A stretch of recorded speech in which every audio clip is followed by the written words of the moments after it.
Hello everyone, welcome to Mantra learning. चलिए दोस्तों, दूसरा हमारा सब्जेक्ट, प्रैक्टिकल सब्जेक्ट जो है इम्पोर्टेंट, वो है स्टैटिस्टिक। पहला इम्पोर्टेंट सब्जेक्ट था हमारा अकाउंट्स। आज से हम स्टार्ट करने वाले हैं स्टैटिस्टिक्स का सिलेबस। सबसे पहला लेक्चर है आज का जो हमारा, उसमें हम देखेंगे आज चैप्टर नंबर 1 शुरू करेंगे, इंडेक्स नंबर। और इसमें देखने वाले हैं आज हम definition and meaning of index number और characteristic of index. Index number क्या है उसका मीनिंग समझेंगे और उसके कैरेक्टरिस्टिक देखेंगे, कुछ फॉर्मूलाज देखेंगे और फिर आगे उसकी हम कैलकुलेशन या प्रैक्टिकल क्वेश्चन हम देखेंगे। चलिए शुरू करते हैं।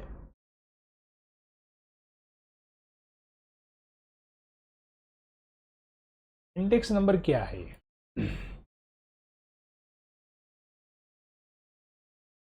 इंडेक्स नंबर जो है उसके लिए पहले तो ये जानना जरूरी है कि ये हमें कहाँ पे काम आने वाला है। देखो, कोई भी चीज़ हम जब पढ़े तो उसका रेगुलरली यूज़ हम कैसे कर पाएंगे,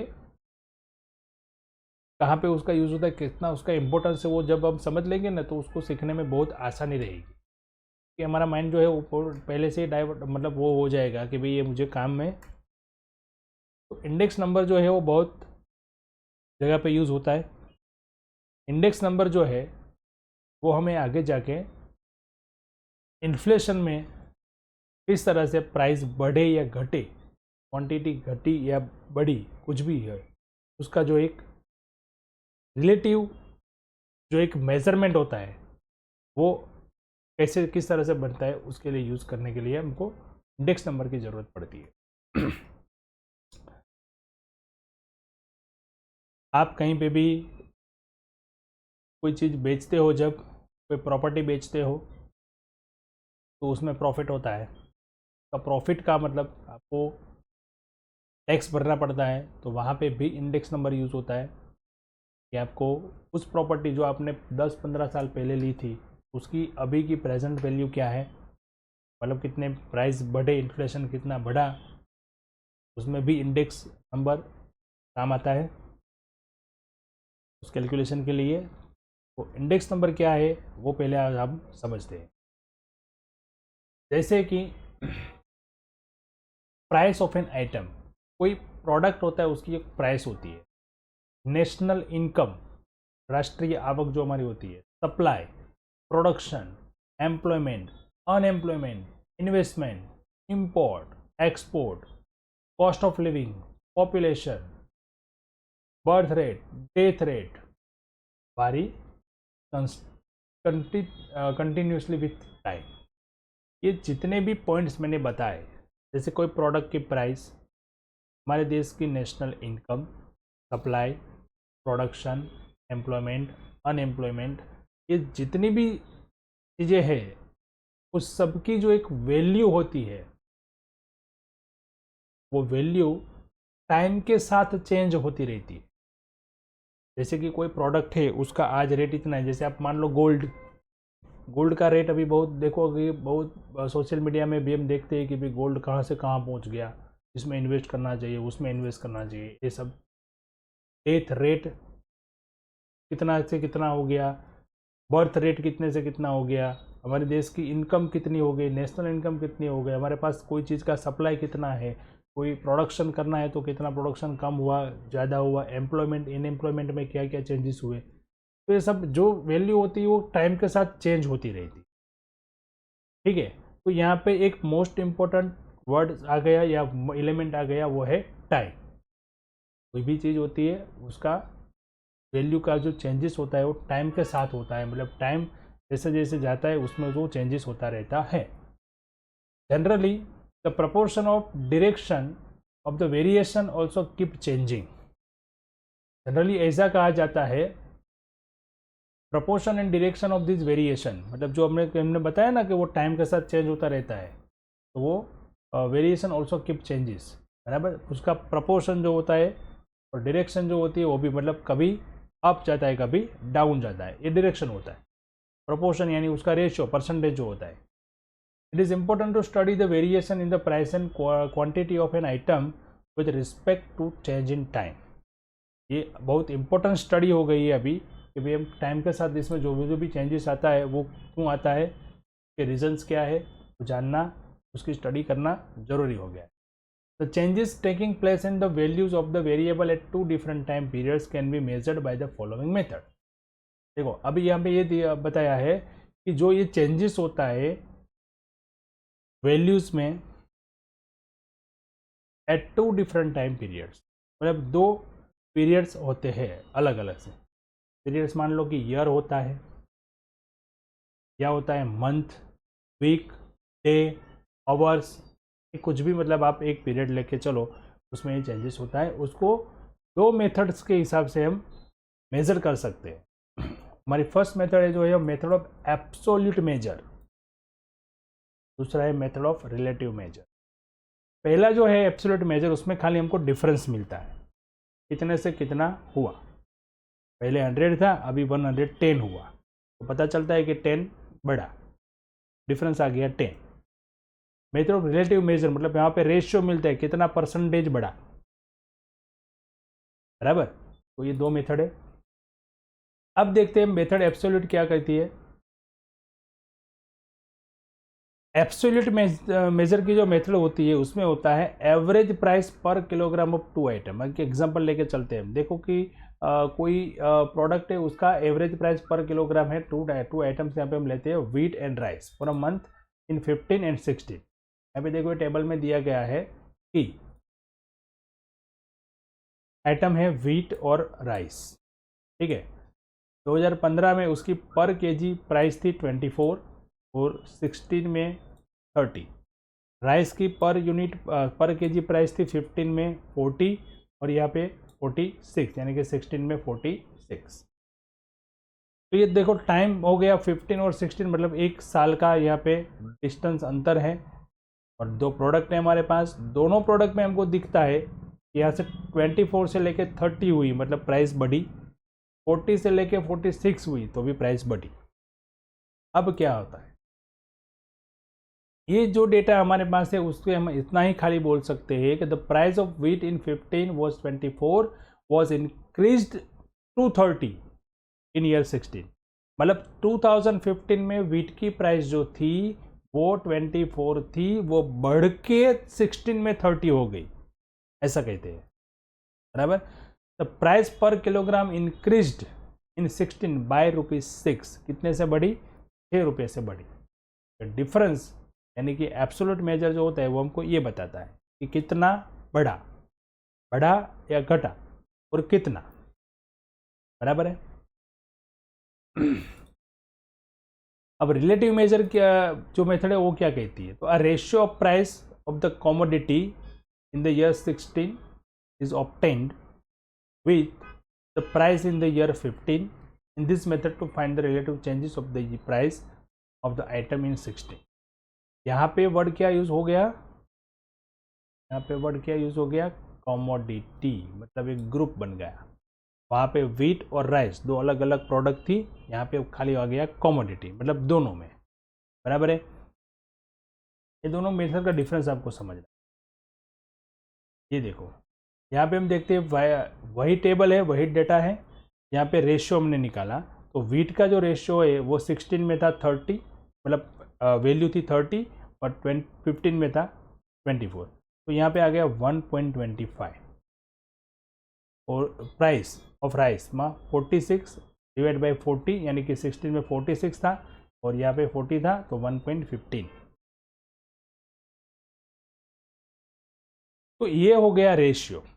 इसमें हम बोल सकते हैं कि जो प्राइस बढ़ी है यहाँ पे 1 के बाद कितना है 25, तो हम कह सकते हैं कि 25% प्राइस बढ़ी है।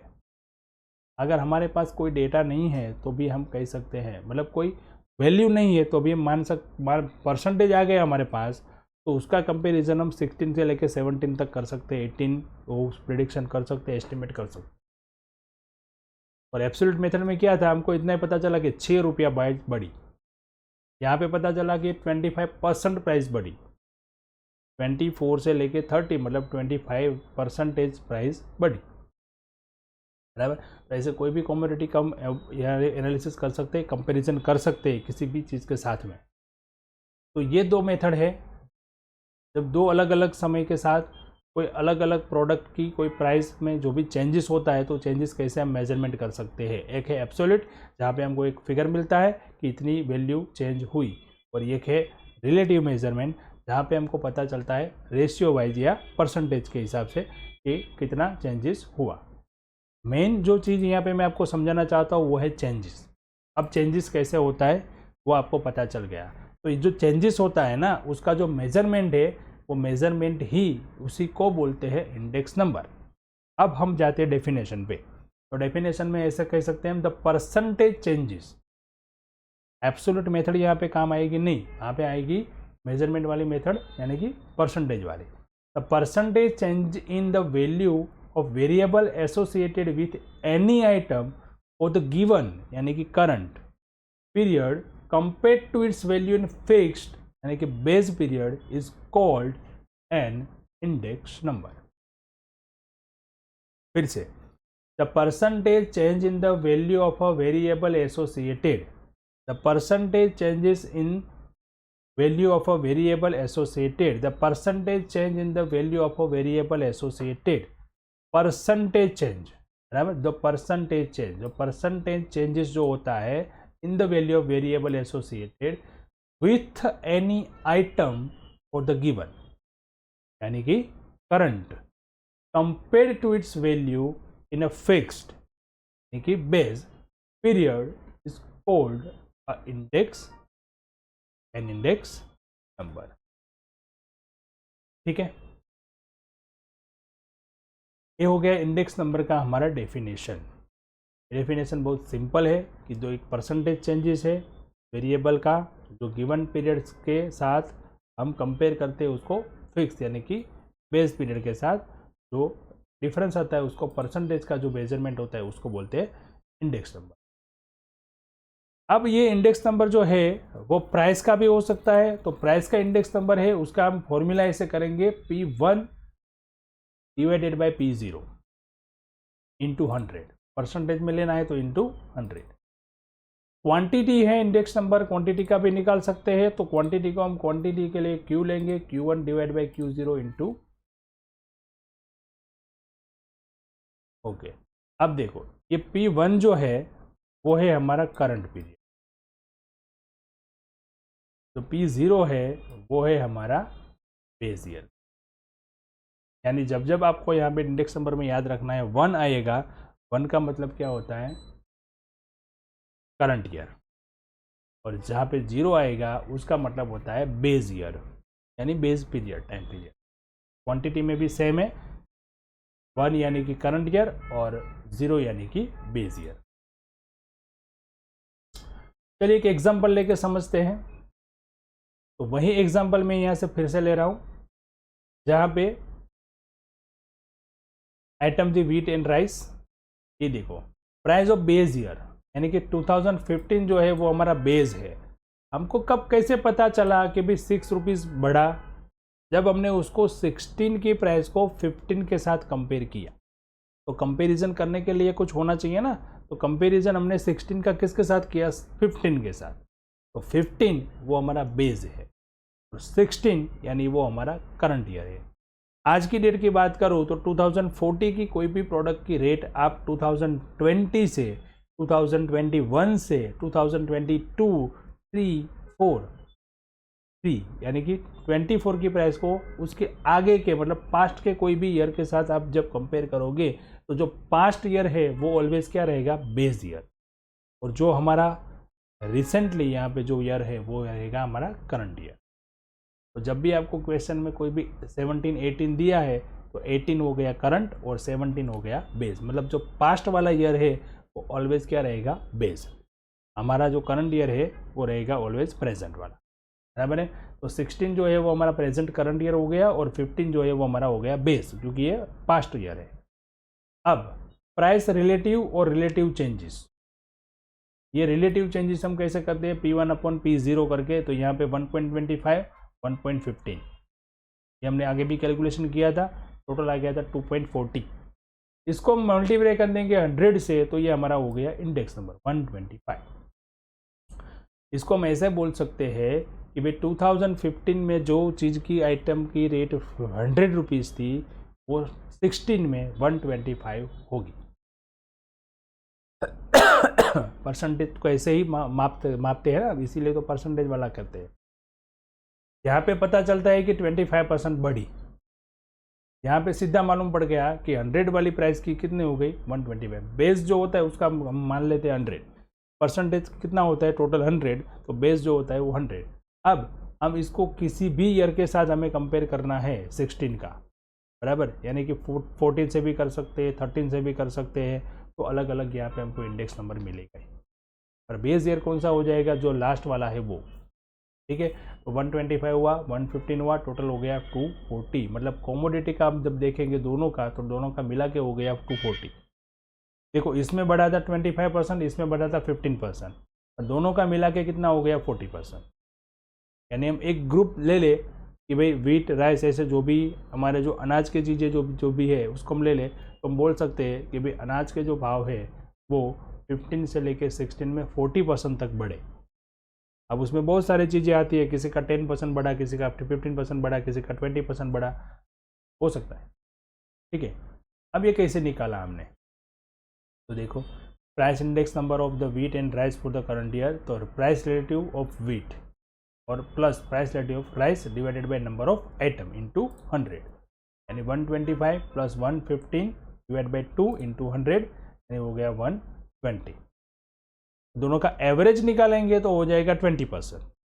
अलग अलग निकालेंगे तो 25, 15 और टोटल होता है 240, पर एवरेज निकालेंगे हम तो इसको बोलते हैं price index number of the wheat and rice for the current year. Current year माने कि 16, तो ये एवरेज हो गया। मतलब इसको जनरल इंडेक्स नंबर बोल सकते हैं कोई एक ग्रुप का, और वो ग्रुप किसका है, व्हीट, राइस, ऐसे कोई अनाज का ग्रुप है। ऐसे कोई भी आप ले सकते हो, किसी का भी। मैंने एग्जाम्पल यहाँ पे ये लिया है, बुक में हमको दिया है वो। अब देखो जनरल इंडेक्स नंबर क्या होता है, तो जनरल इंडेक्स नंबर ये हमने जो निकाला वो the average of percentage changes in the value of variable associated with one और more items for the given period compare to its value in fixed. खाली द एवरेज प्राइस वो आ गया, बराबर। पहले क्या था, खाली द परसेंटेज चेंजेस, यहाँ पे average of the percentage change हो गया, तो वही है गया जनरल इंडेक्स नंबर, ठीक है। डेफिनेशन वही है, खाली यहाँ पे एवरेज ऐड किया है। General index number for the group, अब ग्रुप का हमें जो भी निकालना है जनरल इंडेक्स नंबर, तो कैसे निकालेंगे, तो ये सिग्मा है P1 divide by P0 divided by N into 100। देखो ये फॉर्मूला हमने यहाँ पे यूज़ किए, मैं आपको वो बताता हूँ पहले, वही है और कुछ नहीं है। ये प्राइस रिलेटिव व्हीट यानी कि 125, ये 125 कैसे आया, 30 डिवाइड बाई 40। ये कैसे आया, 46 डिवाइड बाई 40, तो 30 क्या था P1, 24 था P0। अब इस दोनों का हमने क्या कर दिया है टोटल, इस दोनों का हमने कर दिया टोटल इधर, और डिवाइड बाई कितना हो गया 2 यानी कि आइटम कितनी थी यहाँ पे 2, तो 2 से डिवाइड किया। यही फॉर्मूला है, P1 P0 करके पहले उसका टोटल करो, और टोटल जो आए उसको डिवाइड बाई N करो, इंटू करो 100, बराबर है। यही है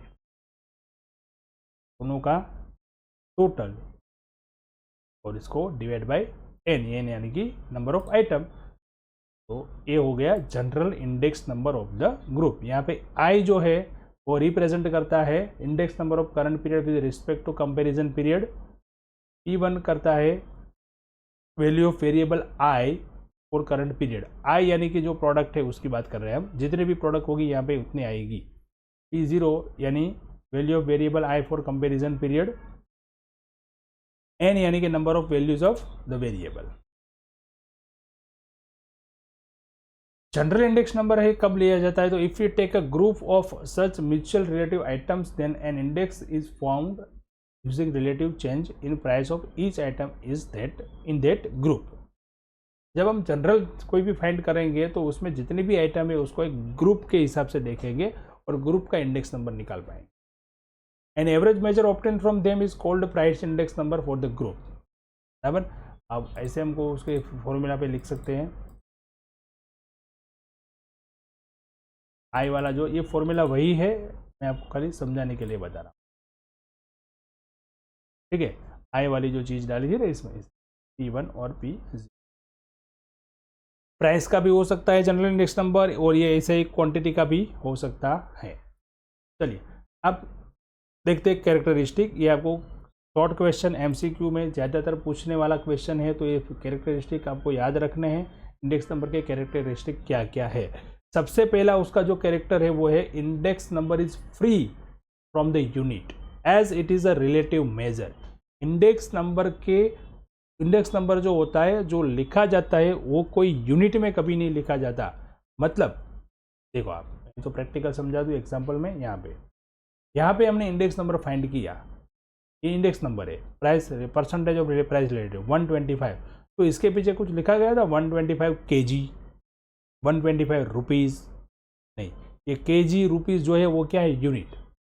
ये फ्री है, ऐसा कोई इसमें यूनिट वाइज लिखा जाता नहीं है। 125 is index number, 115 is index number. इसका इंटरप्रिटेशन ऐसे होता है कि 125 मतलब कि 25% बढ़ा, 115 मतलब कि 15% बढ़ा, इंक्रीज हुआ, ऐसा। ये 120 है तो इसको बोलते हैं 20% प्राइस बढ़े, 20% प्राइस हाइक हुई, बराबर, ऐसे बोल सकते हैं। पर ऐसे नहीं बोल सकते कि 125%। इसके पीछे ऐसा कोई यूनिट मेजर लिखा जाता नहीं है। क्यों? क्योंकि ये रिलेटिव चेंजेस है, डिफरेंस है, चेंजेस है, क्या फर्क हुआ वो है, इसलिए ये यूनिट से फ्री है। The changes in the value of the variable having different unit can be compared using index number. The changes in the values of the variable having different units can be compared using index number. Hence index number is comparative measure. ये comparative measure है, सापेक्ष माप है, ऐसा बोलते हैं। comparative measure है, किसी न किसी के साथ कंपेयर करके ये मेजरमेंट लिया जाता है। मतलब एक बेस होता है, उसके साथ ये कंपेयर करके उसको, मतलब इसको बोलते हैं comparative measure. Index number is a relative measure showing percentage changes. Index number जो है वो रिलेटिव मेजर है, सापेक्ष माप है, और वो दिखाता है कि हमको परसेंटेज में चेंजेस दिखा रहा है, यानी कि 25% बढ़ा, 15% बढ़ा, जो हमने देखा ना वो। Index number is a special average, एक स्पेशल एवरेज है। It is all characteristic of an average, और ये एवरेज के सारे कैरेक्टरिस्टिक इसमें यूज होते हैं। एवरेज हमने पढ़ा हुआ है 11th में, एवरेज क्या होता है वो, बराबर। The situation at two different periods can be compared by ratio with the standard, यानी कि base period using an index number. ये 5 कैरेक्टर्स है, वो आपको याद रखना है। सबसे पहला था कि इंडेक्स नंबर जो है वो यूनिट से फ्री है, मतलब उसके पीछे कोई केजी वेजी वगैरह कुछ लिखा था नहीं है, वो यूनिट के साथ कंपेरिजन माप है कोई, इसलिए उसको रिलेटिव मेजर, इसको कोई इंडेक्स मतलब यूनिट से क्या है, फ्री है। दूसरा है कि ये चेंजेस है दो वैल्यू का, तो ये चेंजेस जो होता है वो कंपेरेटिव है, यानी कि वो कंपेरेटिव मेजरमेंट है।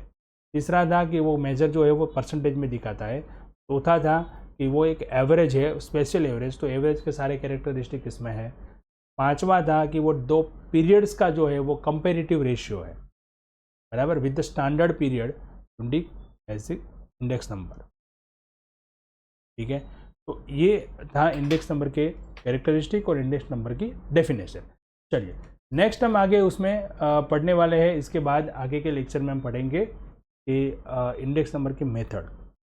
जो बेस ईयर होता है वो बेस ईयर की अलग अलग सी मेथड होती है। फिक्स्ड बेस ईयर होता है, फिर अलग कोई कंटिन्यूसली बेस ईयर भी देते हैं, अलग अलग बेस ईयर लेके उसका कैसे हम एनालिसिस कर सकते हैं, कैसे हम उसकी कैलकुलेशन करते हैं, वो सारे क्वेश्चन जो है वो नेक्स्ट लेक्चर में देने वाले हैं। तब के लिए आपको ये सारी चीज़ें पढ़नी है, इसके नोट्स बनानी है, और आप इसमें से कितने भी क्वेश्चन आ सकते हैं तो आपको ध्यान रखना है कि इसके नोट्स बना के रखना है।